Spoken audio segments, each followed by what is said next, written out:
नमस्कार। दोपहर समाचार में आपका स्वागत है।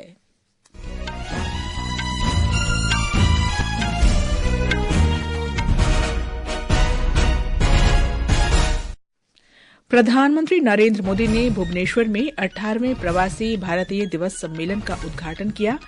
उन्होंने 2047 तक देश को विकसित राष्ट्र बनाने में प्रवासी भारतीयों की निर्णायक भूमिका पर जोर दिया। प्रधानमंत्री ने प्रवासी भारतीयों के लिए विशेष पर्यटक ट्रेन प्रवासी भारतीय एक्सप्रेस को हरी झंडी दिखाई।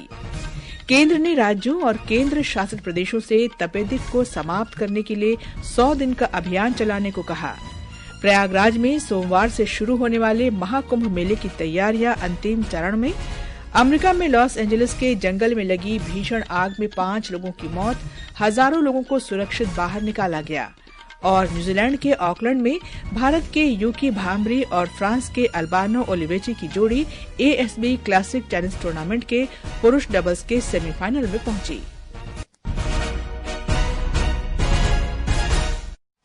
दोपहर समाचार के साथ में कनकलता।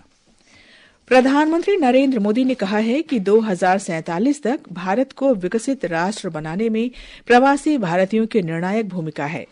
श्री मोदी ने ओडिशा के भुवनेश्वर में 18वें प्रवासी भारतीय दिवस का औपचारिक उद्घाटन करने के बाद ये बात कही।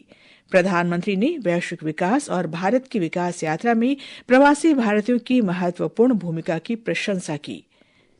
उन्होंने विश्व भर में देश के राजदूतों के रूप में भारतीय प्रवासियों की सेवाओं को उजागर किया। भारत के लोकतांत्रिक मूल्यों के महत्व पर चर्चा करते हुए श्री मोदी ने कहा कि भारत न केवल लोकतंत्र की जननी है, बल्कि लोकतंत्र हमारी जीवन शैली में समाहित है। हम सिर्फ मदर ऑफ डेमोक्रेसी ही नहीं है, बल्कि डेमोक्रेसी हमारी लाइफ का हिस्सा है। हमें डायवर्सिटी सिखानी नहीं पड़ती, हमारा जीवन ही डायवर्सिटी से चलता है। इसलिए भारतीय जहां भी जाते हैं, वहां की सोसाइटी के साथ जुड़ जाते हैं और इन सब के साथ ही हमारे दिल में भारत भी धड़कता रहता है। प्रधानमंत्री ने कहा कि भारत सभी क्षेत्रों में उत्कृष्ट प्रदर्शन कर रहा है और जल्द ही प्रवासी भारतीय एयरक्राफ्ट बनाने में मेड इन इंडिया कार्यक्रम में योगदान करेंगे। आज भारत का हर सेक्टर आसमान की ऊंचाई छूने के लिए आगे बढ़ रहा है। रिन्यूएबल एनर्जी हो, एविएशन इकोसिस्टम हो, इलेक्ट्रिक मोबिलिटी हो, मेट्रो का विशाल नेटवर्क हो, बुलेट ट्रेन प्रोजेक्ट हो, भारत की प्रगति की गति सारे रिकॉर्ड तोड़ रही है। आज Bharat made in India fighter jet बना रहा है, ट्रांसपोर्ट एयरक्राफ्ट बना रहा है और वो दिन भी दूर नहीं जब आप किसी मेड इन इंडिया प्लेन से ही प्रवासी भारतीय दिवस मनाने भारत आएंगे। प्रधानमंत्री ने भारत की युवा आबादी के महत्व पर भी प्रकाश डाला। उन्होंने कहा कि सरकार का मुख्य जोर देश के युवाओं के कौशल को उन्नत बनाने और उनकी क्षमता का बेहतर उपयोग करने पर है। आने वाले कई दशकों तक भारत दुनिया का सबसे यंग और स्किल्ड पॉपुलेशन वाला देश बना रहेगा। दुनिया के अनेक देश अब भारत के स्किल्ड यूथ का दोनों हाथों से स्वागत कर रहे हैं। ऐसे में भारत सरकार का भी प्रयास है कि कोई भी भारतीय विदेश जाए तो वो बेहतरीन स्किल के साथ ही जाए। कार्यक्रम के दौरान प्रधानमंत्री ने कई प्रदर्शनियों का उद्घाटन किया। श्री मोदी ने कहा कि ये दिन ऐतिहासिक महत्व रखता है क्योंकि 1915 में इसी दिन राष्ट्रपिता महात्मा गांधी लंबे समय तक विदेश में रहने के बाद भारत लौटे थे। प्रधानमंत्री ने कहा कि कुछ ही दिनों में उत्तर प्रदेश के प्रयागराज में महाकुंभ शुरू हो जाएगा। उन्होंने कहा कि ये भारत में जीवंत त्योहारों का समय है, जहां प्रयागराज में आगामी महाकुंभ से लेकर मकर संक्रांति, लोहड़ी, पोंगल और माघ बिहू तक कई पर्व मनाए जाएंगे। इस अवसर पर प्रधानमंत्री ने प्रवासी तीर्थ दर्शन योजना के तहत प्रवासी भारतीयों के लिए एक विशेष पर्यटक ट्रेन प्रवासी भारतीय एक्सप्रेस की उद्घाटन यात्रा को भी हरी झंडी दिखाई। दिल्ली के निजामुद्दीन रेलवे स्टेशन से रवाना होने वाली ये ट्रेन 3 सप्ताह तक भारतीय प्रवासियों को देश भर के विभिन्न धार्मिक और पर्यटन स्थलों पर ले जाएगी। कार्यक्रम में विदेश मंत्री डॉक्टर एस जयशंकर ने इस बात पर जोर दिया कि ओडिशा में प्रवासी भारतीय दिवस सम्मेलन की मेजबानी नरेंद्र मोदी सरकार की पूर्वोदय नीति को दर्शाती है, जो पूर्वी भारत के विकास और सांस्कृतिक समृद्धि को प्रदर्शित करती है। उन्होंने कहा कि चाहे वो तकनीक हो, पर्यटन हो, व्यापार हो या निवेश हो, वे जिस दो तरफा प्रवाह को संभव बनाते हैं वो अमूल्य है।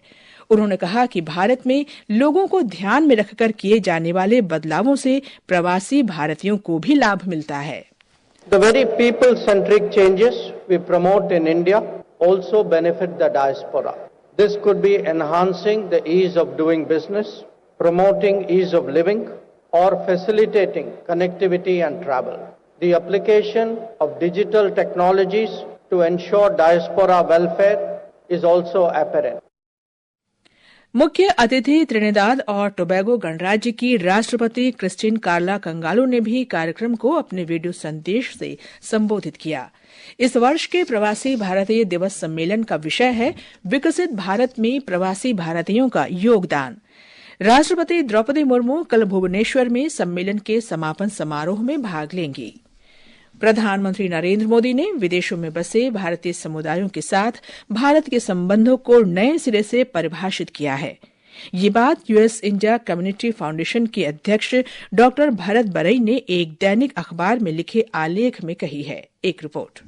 डॉक्टर भरत बरई ने कहा कि ह्यूस्टन में हाउडी मोदी, कुवैत में हला मोदी और महाद्वीपों के कई अन्य कार्यक्रमों ने प्रधानमंत्री के प्रवासी भारतीयों और भारतीय मूल के लोगों के साथ व्यक्तिगत जुड़ाव को उजागर किया है। डॉक्टर बरई ने प्रवासी भारतीयों और भारतीय मूल के लोगों के साथ प्रधानमंत्री के गहरे संबंधों की सराहना की है। उन्होंने कहा कि सितंबर 2014 में न्यूयॉर्क शहर के मेडिसन स्क्वायर गार्डन में भारत माता की जय के नारों ने भारत की प्रवासी कूटनीति में बड़ा बदलाव किया है। उन्होंने कहा कि लंदन के वेम्बले स्टेडियम में आयोजित सभा और सिडनी प्रवासी जैसे कार्यक्रमों ने भारत के वैश्विक प्रभाव को प्रदर्शित किया, जहां ऑस्ट्रेलियाई प्रधानमंत्री एंथनी अल्बानीज ने श्री मोदी को द बॉस की उपाधि दी थी। भूपेंद्र की रिपोर्ट के साथ समाचार कक्ष से जया भारती। ये समाचार हमारी वेबसाइट www.newsonair.gov.in और हमारे न्यूज ऑन एआईआर ऐप पर भी उपलब्ध हैं। दोपहर समाचार में आपका फिर स्वागत है। गृह मंत्रालय ने सभी राज्यों और केंद्र शासित प्रदेशों से अनुरोध किया है कि वे देश से तपेदिक रोग समाप्त करने की केंद्र सरकार की प्रतिबद्धता के तहत जेलों और सुधार संस्थानों में क्षय रोग उन्मूलन के लिए 100 दिन का अभियान शुरू करें। मंत्रालय ने एक पत्र के जरिए सभी राज्यों और केंद्र शासित प्रदेशों से जांच शिविर आयोजित करने और सभी जेलों में तपेदिक रोग से संबंधित सूचना, शिक्षा और संचार सामग्री प्रदर्शित करने को कहा है। सूचना और प्रसारण मंत्री अश्विनी वैष्णव ने नई दिल्ली में महाकुंभ को समर्पित आकाशवाणी और दूरदर्शन के 2 विशेष गीतों का लोकार्पण किया। आकाशवाणी की विशेष संगीत रचना और गीतात्मक प्रस्तुति महाकुंभ के आध्यात्मिक, सांस्कृतिक और धार्मिक महत्व का परिचायक है। इस गीत को रतन प्रसन्ना ने गाया है और संगीत संतोष नाहर और रतन प्रसन्ना का है। दूरदर्शन द्वारा निर्मित थीम गीत महाकुंभ है को पद्मश्री कैलाश खेर ने गाया है। उत्तर प्रदेश के अस्थायी जिले महाकुंभ नगर में महाकुंभ की तैयारियां अंतिम चरण में हैं। मुख्यमंत्री योगी आदित्यनाथ आज शाम प्रयागराज में आयोजन की तैयारियों की समीक्षा करेंगे। हमारे संवाददाता ओम अवस्थी ने बताया है कि मेले में बड़ी संख्या में देश विदेश से श्रद्धालुओं के आने का अनुमान है।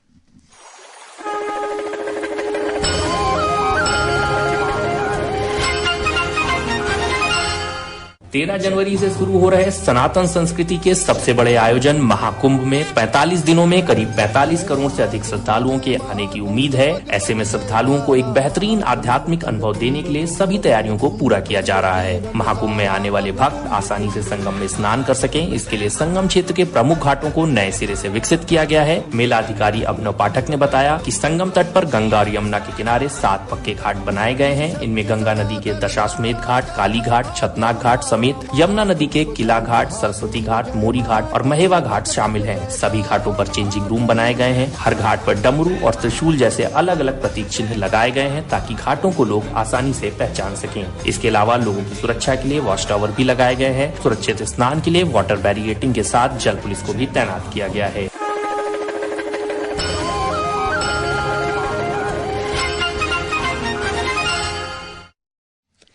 भारतीय जनता पार्टी के अध्यक्ष जगत प्रकाश नड्डा ने आज राष्ट्रीय राजधानी में पार्टी की चुनाव प्रबंधन समिति की एक बैठक में हिस्सा लिया। ये बैठक दिल्ली विधानसभा के आगामी चुनाव से पहले पार्टी की रणनीति को अंतिम रूप देने के लिए आयोजित की गई थी। बैठक में दिल्ली भाजपा प्रमुख वीरेंद्र सचदेवा और पार्टी के अन्य नेता शामिल हुए। आम आदमी पार्टी के संयोजक अरविंद केजरीवाल ने आज नई दिल्ली में संवाददाताओं से बातचीत में दिल्ली विधानसभा चुनाव में समर्थन दे रहे पार्टियों का धन्यवाद दिया। दिल्ली का चुनाव आम आदमी पार्टी और बीजेपी के बीच में है। ये इंडिया गठबंधन का चुनाव नहीं है। जो भी हमें समर्थन मिल रहा है, मैं उन सभी पार्टियों का दिल से शुक्रिया अदा करता हूँ। वो हमें समर्थन दे रहे हैं। ममता दीदी ने समर्थन दिया और अखिलेश जी ने समर्थन दिया। इसमें मीडिया में ही देखा है कि शायद ठाकरे जी की भी पार्टी शायद समर्थन दे रही है। मैं सब लोगों का शुक्रिया अदा करता हूँ जो हमें आशीर्वाद दे रहे हैं, जो हमें समर्थन दे रहे हैं। आम आदमी पार्टी के संयोजक ने कहा कि उन्होंने प्रधानमंत्री नरेंद्र मोदी को पत्र लिखकर दिल्ली के जाट समुदाय को केंद्र की ओबीसी सूची में शामिल करने की मांग की है। उन्होंने चिंता जताई कि केंद्र सरकार की संस्थाएं दिल्ली के जाट समुदाय को आरक्षण नहीं देती है। उन्होंने इसे अन्याय करार दिया।